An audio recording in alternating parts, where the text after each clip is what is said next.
Hey, how are you? So sorry for the wait. I'm Oh, so it's sorry. okay. I understand how it goes. You get on expecting 10 minutes and it's like Yeah, 25, I was 30. just talking my mouth off. Oh my gosh, I'm sorry.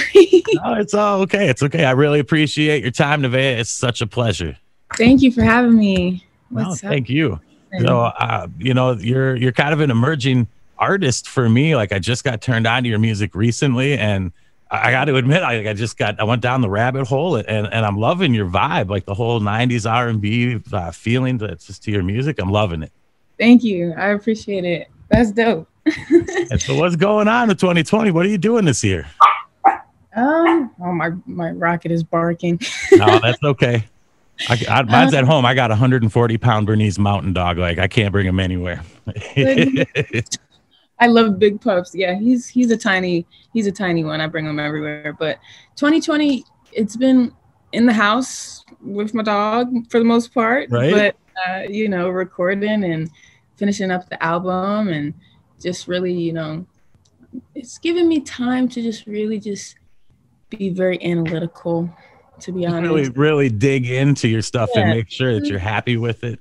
Of course. And I'm already just like super like this has to be this way and be like perfectionist in a way. Cause like with my art, I'm really I bullet point it. I bullet point it out and I'm very like meticulous with my planning. You know So what you want when you're making a song. When you step in the studio, you have a vision and you have a I have plan. the And I have the visual in my head. I just have it up and then I have to just all like make it just become one. So yeah, now it's more so just making everything just blend together entirely. But I used to do it, just subconsciously. But now that I have all this time, this like to myself, might as well really curate and like really have these vision boards and have these presentations and things like that. be really hands on in your creative process. Of I course, yeah, mean, that's what this is about, right? yeah, of course, So yeah. screwed up, it's its own vibe. Like how did this come together? This is an amazing record. Thank you. I appreciate it. It came together last year around this time. I had a camp with this amazing producer, Kizzo, because Okay. of what it feel like. Mm-mm. Yeah. Yeah, Kizzo and Max Goose produced the record, and I was writing with Symphony Green, and it was just an experience. I remember this camp that I had to make these songs for this album. It was so emotional. It was literally like a crazy roller coaster. Like, literally, so much was going on in life, in my personal life, and I would just go into the studio and I would just be like, and then I wouldn't even have to say how I was feeling. Symphony would just be like, she would just be like, okay, this is what we're gonna talk about. We're not gonna avoid this. Yeah. So because I'm very like introverted sometimes, so it's like Mhm. that camp working with these Hey Boogie, like kids love him. He's an icon. not So for how real. did he end up in the mix with Screwed Up? Well, yeah, A Boogie, I've been listening to him for a while, like a while. I've been a big fan. So it was really like a super shocker to me when I found out that, you know, our like, because we have the same touring agency. So our Okay. contract kind of like in talks. And I had this record, I had Screwed Up, and I was like, this needs something that's like super East Coast, Hmm. And it kind of just like happened and came together. And he came back with a verse, and I'm just like, why did you snap like this? Like, Yeah, right. No, I instantly heard that and I was like, you got this Raekwon beat and then your beautiful voice coming on here and then A Boogie just killed it. Like yeah, I it's feel like, undeniable. and he showed his versatility in my opinion. I feel like he Mhm. doesn't really do, beats like that are like, Not he, at all. This is definitely different for him. for him, of course, like, and it painted the picture so perfectly because it's like he's like super East Coast, and I'm from Jersey, so it's just like I was like, yeah, this is good. This is a great collab. So this is coming from a forthcoming album. Yes, it's my debut, Game On. It's Game gonna be on. Okay. I dig it. You've been doing music for a long time, but you didn't necessarily start solo. You tried doing the girl group thing. What made you kind of break out and go your own lane? I mean, I always, it was always my intention to build, build up and have this path for myself as a solo artist. But girl groups, I loved girl groups. They were like every week I'm performing and I'm going and I'm doing what I love, and which is music, and I'm doing it with people that I love, like that are these girls that are also in the group. So it's just like it's definitely it prepared me to be on this solo path that I'm on. And yeah, for that I'm super grateful for. It has to be tough when you have so many people involved in the creative process to actually get what you're looking for out of it. Yeah, for sure, for sure. But I remember, with the girl groups I was in, the first one not so much because I was like 10 years old. So Okay. we were singing about do good in school and things like that.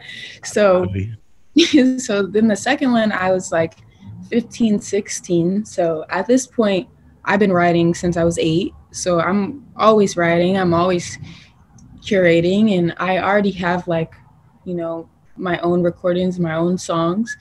And I was just really, really like active in the group writing. And so were a lot of the other girls too. Like not all of them were writers, but we all like learned how to just feed off each other's energy in the studio. And it was just really like a collective energy, like, so it had a lot of positivity out of it, and it set you on some good patterns, and gave you good groundwork to push out and go solo. Exactly, because we were all like also doing our own thing too. So it wasn't like, okay, you guys, there's too many rules here. No, it was just like we were doing this because we love doing music, and we all looked like fire together when we popped out together.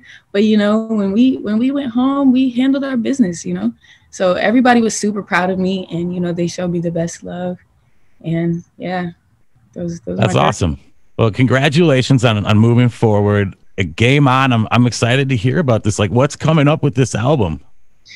Hey man, playing this. Okay, all right. I mean, I appreciate the honesty. I dig it. I think the listeners are gonna like it though too. No, yeah. I really, it's like a first date with me.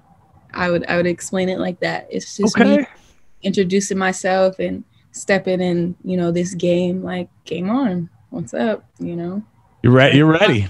And on the council. Hey. Okay. You got any other big features that you're looking forward to putting out, or is this just, one-on-one you and the pen? For the most part, it's just me. Yeah, for the most part, it's just me. A Boogie was like my like surprise feature. I'm like, oh my gosh, thank you guys. What? Whoa. Yeah, no, that's really cool. The album is really mostly just me, like, and just right. Well, I'm looking forward to it. And until then, though, this is gonna keep us screwed up. Is gonna be the vibe through the whole holiday season, I think.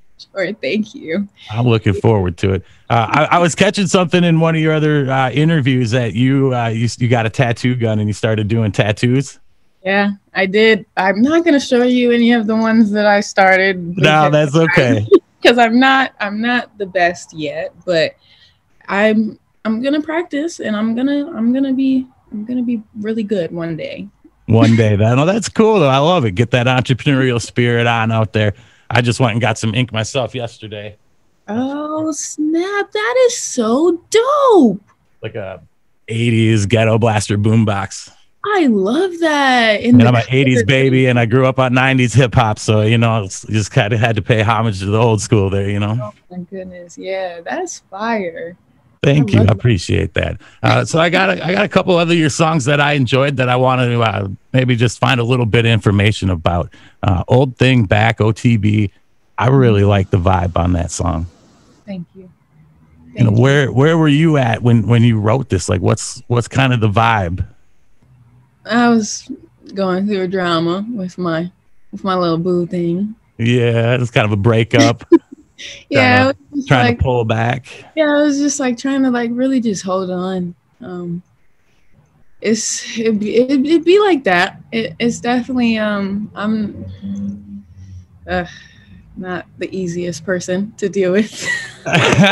Well, you know what you want though musically. So I'm sure when it comes Yeah, to your personal life, you know what you need and you want there. So, set some high standards, make some guys work up for it. exactly, and that's what that song was. It was me like just going in the booth and just telling it like it is, being like, hey man, I put you on this pedestal. You gotta act like you want it, you know? And it was emotional. I definitely cried in there. I was crying making that song. It was terrible, but it was beautiful at the same time. But yeah. So were you able to get him back or did you have to move on? You Yes. did? Hey, all right. That's what's up. Love wins then, right? Love wins. Hey, that's beautiful though. Nevaeh, I appreciate it so much. Game On, it's going to be dropping soon. Screwed Up is available now. I really appreciate your time. Thank you so much for having me. Awesome. Thank you so much. I'm sure you got a bunch more of these to do today, so I don't want to tie up too much of your time, but I really do appreciate it. And I wish you nothing but success here with the future. Thank you. Goodbye. Hopefully someday we'll be able to meet. Person. Yeah. Hopefully this COVID stuff's got to go away, though. Yeah, it really does. But nice to virtually meet you. Yes, likewise. And congratulations. Good luck. And looking forward to Game On. Thank you. What's up, y'all? It's Nevaeh Jolie. I'm with DJ Fusion, and we're vibing out on 93.1 Jams.